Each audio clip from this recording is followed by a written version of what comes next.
Salam sejahtera, terima kasih karena bersama dengan saya di Nazilin Unity Channel. Dengan laporan daripada Harapan Daily ini, ramai penyokong Anwar Ibrahim mula mempersoalkan, apalagi yang Barisan Nasional mahu, apalagi yang UMNO mahu, apalagi yang Najib mahu. Itu persoalan besar yang mula ditimbulkan oleh para penyokong Anwar Ibrahim, Pakatan Harapan PKR, dan kerajaan hari ini. Mereka persoalkan, apalagi yang UMNO Barisan Nasional mahu, sedangkan Anwar Ibrahim sendiri telah bertindak banyak membantu dalam kes Najib Tun Razak terkini apabila Anwar Ibrahim memberikan pernyataan dan mendedahkan bahawa beliau sendiri yang persembahkan permohonan pengampunan Najib kepada Agong. Saudara, kalau difikir-fikirkan, itulah ada orang kata Anwar ni dituduh berdendam.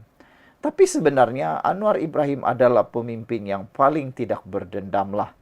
Pada pemerhatian ramai netizen dan penganalisis politik, pengulas politik, mereka kadang-kadang menjadi bingung. Anwar Ibrahim ini terlalu pemaaf, sehingga kan membahayakan diri sendiri. Lihat saja tindakan beliau berdamai dengan Mahathir ketika beliau sudah berada dalam penjara. Anwar Ibrahim sanggup berdamai dengan Mahathir untuk sama-sama berjuang dalam pilihan raya 2018. Sehingga Anwar Ibrahim berjaya mempengaruhi pengundi untuk mengundi ketika itu Pakatan Harapan. Akhirnya tumbang Najib Tun Razak. Begitulah Anwar Ibrahim sanggup memaafkan Mahathir, walaupun Mahathir lah yang menyebabkan beliau sengsara masuk penjara. Selain daripada itu, Anwar Ibrahim juga telah banyak kali mengampuni, memaafkan orang-orang yang pernah menyakiti beliau. Ramai yang beliau telah ampuni dan maafkan, dan beliau kata sudah berlalu. Terkini, tindakan Anwar Ibrahim pula mempersembahkan permohonan pengampunan Najib kepada Agung secara peribadi, dilihat satu lagi pendedahan keputusan yang luar biasa. Bayangkanlah Anwar Ibrahim, orang yang banyak terseksa, banyak diseksa, banyak difitnah, banyak macam-macam lah yang berlaku kepada beliau sehingga 2 kali kalau tak silap masuk penjara. Kini pula telah mendedahkan beliau sendiri yang persembahkan permohonan pengampunan Najib kepada Agong, bukan orang lain, Anwar Ibrahim. Jadi apalagi yang dituntut oleh UMNO BN, kata pengulas politik yang lain. Perdana Menteri Datuk Seri Anwar Ibrahim berkata, beliaulah pihak yang telah mempersembahkan permohonan pengampunan Datuk Seri Najib Razak kepada Yang di-Pertuan Agong ketika itu untuk didengar dalam mesyuarat lembaga pengampunan. Anwar berkata beliau berpegang teguh bahawa setiap individu termasuk pesalah banduan berhak membuat permohonan. Apatah lagi kedudukan Najib sebagai bekas Perdana Menteri adalah munasabah untuk diberi pertimbangan. Soal permohonan pengampunan, Najib tidak termasuk dalam agenda Tuanku Yang di-Pertuan Agong dan pertimbangan lembaga pengampunan, kata Anwar. Jadi untuk rekod, saya persembah kepada Tuanku atas alasan semua rakyat dan banduan berhak membuat permohonan dan kerana kedudukan Najib adalah munasabah kerana diberi pertimbangan. Kalau diberi pertimbangan, kata Anwar. Jadi ketika itu ada 11 agenda. 10 agenda dikemukakan oleh bahagian hal ehwal undang-undang ikut proses biasa. Mengenai agenda 11 yang di-Pertuan Agong ketika itu pengerusikan mesyuarat, minta saya kemukakan hujah tentang rayuan pengampunan Datuk Seri Najib. Ini saya nak jelaskan kerana saya tahu kes ini sedang dimainkan pihak tertentu, kata Anwar. Isu ini ada rekod dan sudah diminitkan, katanya di Dewan Rakyat pagi tadi. Anwar yang juga ahli Parlimen Tambun berkata, ini adalah satu-satunya peristiwa di mana permohonan pengampunan itu dibawa olehnya yang bukan berada di bahagian hal ehwal undang-undang. Bagaimanapun, Anwar menegaskan mesyuarat yang berlangsung pada 8 Disember 2023 itu langsung tidak membangkitkan soal titah edendum untuk Najib menjalani hukuman bagi hukuman penjara sebagai tahanan di rumah.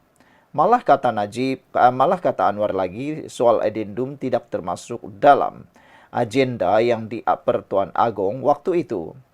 Pada masa itu dalam mesyuarat yang saya hadir, tidak langsung berbangkit isu kandungan edendum katanya lagi. Saudara, itulah dia.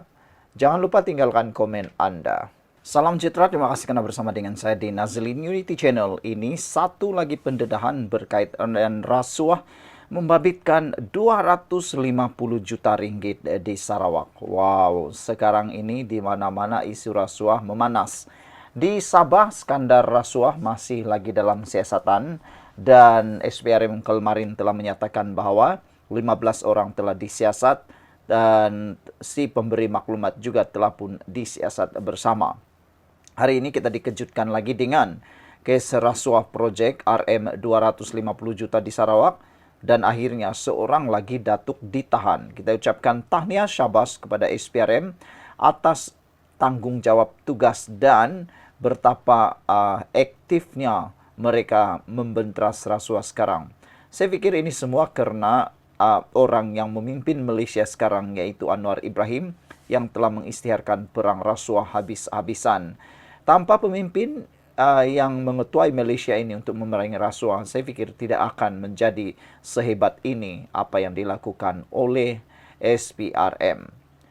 Siasatan kes rasuah projek pembinaan bernilai kira-kira 250 juta ringgit di Sarawak menyaksikan seorang lagi datuk ditahan reman. Lelaki berusia lingkungan 50-an itu direman selama 5 hari sehingga 15 Disember ini. Magistrate Mason Jaro Lenya Barayan membenarkan suspek direman selepas permohonan dibuat Suruhanjaya Pencegahan Rasuah Malaysia di Mahkamah Magistrate Kuching hari ini. Lapor Berita Harian memetik sumber suspek adalah rakan kongsi kepada pengarah syarikat itu juga bergelar datuk yang ditahan SPRM pada 5 November lalu. Mereka disyaki berpakat dan berkomplot bagi membolehkan beberapa syarikat mendapat projek pembinaan dikeluarkan pejabat Jabatan Kerja Raya JKR di sebuah daerah di Sarawak. Menurut sumber itu, mereka dipercayai melakukan perbuatan itu antara tahun 2022 hingga tahun 2024 sebagai balasan mendapatkan projek-projek pembinaan yang bernilai kira-kira 250 juta ringgit. Susulan itu, suspek ditahan sekitar kira-kira jam 6.30 petang semalam di sebuah daerah negeri Sarawak, kata sumber itu lagi dipetik Berita Harian BH. Setakat ini, SPRM telah menahan 3 suspek termasuk seorang jurutera awam berusia 45 tahun yang disyaki terbabit dalam kes tersebut. Wow. Kita ingin ucapkan tahniah dan syabas kepada pihak SPRM dan Kerajaan Malaysia atas keaktifan melakukan pembentrasan rasuah habis-habisan. Kalau dulu hanya kita dengar bilis-bilis kecil yang ditangkap, kerani, juruang, dan sebagainya. Ada juga yang paling sedih, pemandu kereta, bilis-bilis kecil, ikan-ikan kecil. Tapi sejak 2 menjak ini, seperti yang telah diisytiharkan perang oleh Anwar Ibrahim terhadap barah kanser penyakit Malaysia ini yaitu rasuah, kita sudah mula melihat bukan lagi bilis-bilis kecil, tapi jerung-jerung besar. Kerana jika bilis yang ditangkap, jerungnya akan tetap berleluasa. Tetapi apabila jerung ikan paus yang ditangkap oleh SPRM, pastilah ikan-ikan bilis akan menjadi takut dan tidak akan melakukannya. Dengan kata lain, suri teladan. Kalau yang di atas tak melakukan perbuatan terkutuk rasuah ini, yang pastinya orang bawahan juga akan tidak melakukannya juga. Apa pendapat Anda? Kita ucapkan tahniah kepada SPRM. Tinggalkan komen Anda.